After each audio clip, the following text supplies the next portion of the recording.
जब जम्मू कश्मीर के अंदर गाय मारने को जब अवैध घोषित कर दिया गया था, उसी वक्त जम्मू JNK के अंदर जो नील गाय है उसका नील गाय से नाम बदल के वो गाय वाली कैटेगरी निकाल दिया। ठीक है, अब आपको मारना अब वो वैध हो जाएगा। जो स्टेट हाईवेज होंगे उनके आसपास इतने मीटर तक ठेके नहीं खुलेंगे, तो स्टेट हाईवेज का नाम ही बदलकर डिस्ट्रिक्ट हाईवे कर दिया। मतलब बोल नहीं पा रहे, क्या कारण है उसके? कौन नहीं बोल पा रहे? जिस तरह आप चौटाला है, ओम प्रकाश चौटाला है, या फिर जितने भी स्थानीय लीडर हैं, उद्योगपति इनको जेब में रखते हैं ना, उद्योगपति इनको जेब में रखते हैं ना। बोल देंगे कैसे भाई? इनकी पॉलिटिकल पार्टी को फंडिंग कहाँ से मिलती है? वोट के ऊपर इतने निर्भर हैं कि कितना ही बड़ा बाहुबली हो और कितना ही पैसे वाला हो और कितना ही बड़े गढ़ वाला हो, उसको चुनाव के वक्त वो घुटनों पे आ जाएगा। उसे आप बोलोगे ना मेरे क्यों कटवा दे, तो वो क्यों कटवाने में लग जाएगा। उसे कहोगे मेरी नाली साफ कर दे, तो उन्हें जीव गल करनी करवा लियो, उसको साफ कर देगा। जो कर कहोगे न्यू कोटा उड़ने तैयार हो जाएगा वो, जब चुनाव के टाइम पे। लेकिन चुनाव के बाद फिर वो आपको कोटा करेगा। उस अवेयरनेस की जरूरत है जहां जनता को ये मालूम हो कि मैंने वोट दान में नहीं देनी है, मतदान नहीं देना है, मत अधिकार का इस्तेमाल करना है। अगर वो मत देना भी चाहता है, 51 वाले एक्ट के अंदर जो वोट कर देता है आदमी, वो अपने हाथ बांध लेता है। किसने मत डाल दिया, जिसने वोट डाल दी उसने अपने हाथ काट लिए। यानी वोट दे करके, वोट दान करके आप अपने आप को कमजोर करते हो। तभी तो गांव में जब वोटिंग नहीं होती थी तो गांव वाले बिल्कुल ऐसे खड़े होते थे और पुलिस वाले गांव के बाहर खड़े होते थे। गांव की कमेटी जो होती थी या गांव का जो पुलिस मित्र होता था या गांव का नंबरदार होता था या सरपंच होता था, उससे पूछे बिना गांव में एंट्री कहाँ होती थी पुलिस वालों की? पुलिस एंटर नहीं कर सकती गांव में जब तक गांव मजबूत है और इकट्ठा है। आपने वोट दान कर दिया तो समझ लो आपने अपने हाथ काट के उनके हाथ में दे दिया। अगर स्थानीय नेताओं को इस पूरे खेल का पता है और पता होने के बावजूद भी वो बोल नहीं पा रहे हैं, बोलने की औकात नहीं है ना उनकी, क्योंकि उनका सारा ही काम उद्योगपतियों से चलता है ना। इसी जगह पर अगर आपने कोई होटल खोलना है और वहां पर जो मौजूदा पॉलिसी है वो अलाउ नहीं करती है, तो वो उसका नाम ही बदल देंगे या उस जगह को ही बदल देंगे। कैसे? जैसे गाय के जब जम्मू कश्मीर के अंदर जब गाय मारने को जब अवैध घोषित कर दिया गया था, उसी वक्त जम्मू JNK के अंदर जो नील गाय है उसका नील गाय से नाम बदल के मतलब गाय वाली कैटेगरी से निकाल दिया। ठीक है, तो अब आपको मारना अब वो वैध हो जाएगा। इसी तरह से जब ठेके थे, जब आए कि भाई जो स्टेट वो होंगे हाईवेज होंगे उनके आसपास इतने मीटर तक ठेके नहीं खुलेंगे, तो स्टेट हाईवेज का नाम ही बदल कर डिस्ट्रिक्ट हाईवे कर दिया। मतलब या वो उसका रोड नाम बदल के कुछ रोड का नाम बदल दिया, तो रोड का ही नाम बदल देंगे, तो उसके बाद वो पॉलिसी वहां लागू नहीं होगी। इसी तरह से जब आपको कोई जमीन की अप्रूवल देनी है तो उसके आसपास के लिए एक पॉलिसी छोटी सी ऊपर नोटिफिकेशन आएगा और वो फिर पॉलिसी के अंदर वो आ जाएगा। तो ये जो बड़े उद्योगपति हैं ये इन नेताओं की जेब गर्म करके अपने मतलब की पॉलिसीज बनाते रहते हैं, अपने हिसाब से इसको चलाते रहते हैं, जो कि क्या कारण है कि ये बोल नहीं पा रहे हैं? क्या कारण है उसके? कौन नहीं बोल पा रहे?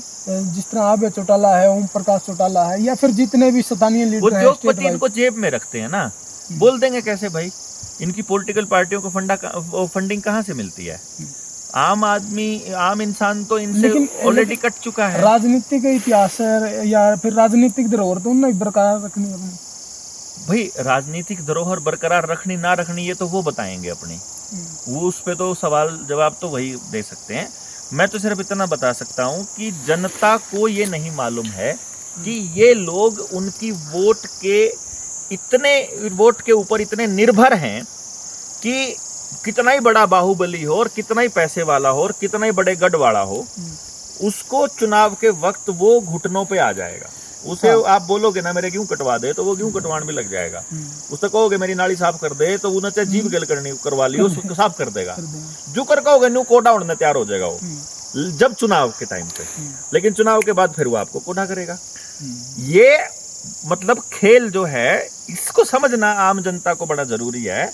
यहाँ उस अवेयरनेस की जरूरत है जहां जनता को ये मालूम हो कि मैंने वोट दान में नहीं देनी है, मतदान नहीं देना है, मत अधिकार का इस्तेमाल करना है अगर वो मत देना भी चाहता है तो। और अदरवाइज जैसे हमने किया था, चुनाव आयोग को चिट्ठी लिख दी थी हमने चुनाव से पहले कि मैं अपने मत का उपयोग नहीं करूंगा और मैं किसी को भी अपनी तरफ से कोई कानून बनाने की परमिशन नहीं देता हूँ। मैं एक इंडिपेंडेंट सोल हूँ, मैं परमात्मा की बनाई हुई कृति हूँ, तुम्हारे बनाए हुए किसी नियम से चलने का मेरे ऊपर कोई बाध्यता नहीं है। क्योंकि ये जो जितने भी नियम और जितने भी कानून ये लीगल भाषा में लागू होते हैं, ये आपकी कंसेंट से लागू होते हैं, आपकी सहमति से। आपकी सहमति के बिना नहीं होते हैं। तो फिर सहमति कब लेना है? वोट दे करके। जो ये पीपल्स रिप्रेजेंटेटिव एक्ट है जो 1950 51 या 56 का शायद ऐसा कुछ है, उस 51 वाले एक्ट के अंदर जो वोट कर देता है आदमी वो अपने हाथ बांध लेता है, और उसने अपना मत दे दिया इनको अपनी मर्जी से नियम बनाने का, एक तरह से ऐसा समझो। अच्छा, हाँ, तो वो जिसने मत डाल दिया, जिसने वोट डाल दी उसने अपने हाथ काट लिए समझो। यानी वोट दे करके, वोट दान करके आप अपने आप को कमजोर करते हो।